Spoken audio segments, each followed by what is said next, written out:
Natural raman nga mostorya ta. Pero usahay, naapoy nindot nga resulta kung maghilom ta. Kumbaga, ibutang nato sa saktong lugar ang atong pagkatabian. Ug pagkahilomon, silence is golden. Nabasahan naman siguro na nimo, di ba?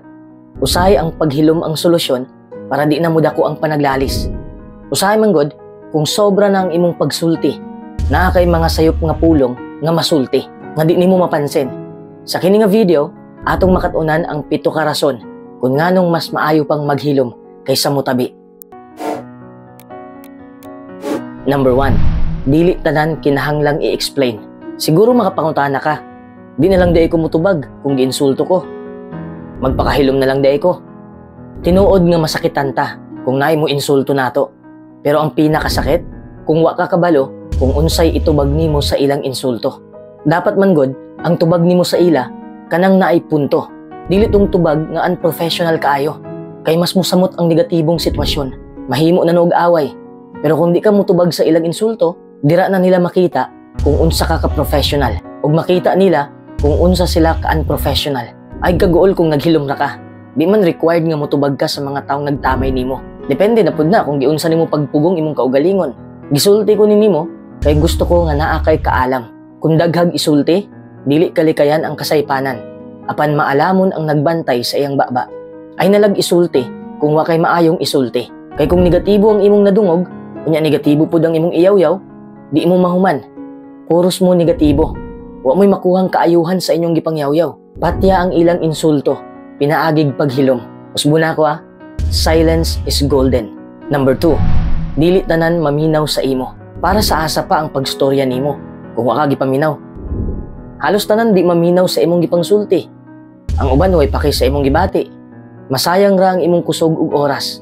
Sometimes, it can be hard to get people's attention. Some people are always interested in themselves, but not on you. It's as simple as that. Mo nang mas maayong maghilom na lang. Kay usahay, mas madunggan pa nila ang imong paghilom kaysa sa imong pagstorya. Nakuha ba nimo ang punto? Number 3. Kung maghilom ka, dira ka makahuna-huna og sakto. Timan ini, kung maghilom ka, makahuna-huna kag sakto. Kung sige kag storya, moabot sa punto nga pataka na lang kag storya. Nya dira pud mahibalan kung unsa ka klasihang pagkatao. Kay mag-reflect man gud sa imong pulong ang imong pagkatao. Sa panahon man gud karon, kung di ka mutingog, abi nila wa ka kasabot. Pero wa sila kabalo nga naniid ra day kanila.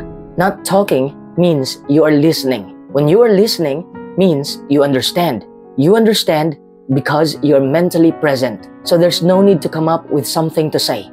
Number 4. Kung naghilom ka sa saktong panahon, it means pagpakita ni siya respeto. Di magud sa tanang panahon nga naghilom ka, kay talawan ka, huwa kay nasabtan. Usahay ang paghilom, mao'y paagi nga gipakita nimo na naa kay respeto sa usa ka tawo. Dali kay nimong masabdan ilang gipang storya. Kung maghilom lang ka, ang pagsulti ang usa sa mga hinungdan kung nganong magbikil ang mga tawo. Samot na sa mga tagay, dali ra kayong magbikil. Kay basta mga hubog na, halos tanan magdungan og storya. Di na magkasinabdanay, wala respeto sa usag-usa. Mo nang magbikil diretso, labaw puding mga chismosa, nga way break ang baba. Dali kay sila makakitag kasamok. Kay baba naman ilang gigamit. Di naman kabalo maminaw. Mo nang gamita imong paghilom para ipaabot sa uban nga naa kay respeto nila. It is a marker of trust and offers a deeper understanding of the problems at hand. Number 5. Halos tanan way paki sa imong gipangsulti. Mao nay sakit nga kamatuoran. Daghan kay kag gisulti. Unya wa gihapon kasabot imong gisultihan. Kay wa man siya paki nimo. Bisan pag naminaw sila, kung wa sila'y paki, di na sila makasabot sa imong gipangsulti. Manang usahay ay sigtabi. Kaysa sige nimog tabi, makalimot ka nga ang imong katabi, chismosa man di ay. Tanan nimong gistorya, itabi pud na niya sa uban. Chismosa ra taw ang hilig maminaw. Pero dungagan pud lagi. Ukwaan ang imong gipangsulti. Maong pildi gihapon ka. Sa sobra nimong katabian, masulti na no nimo ang dili angay isulti. Timan nga naipako ang dila.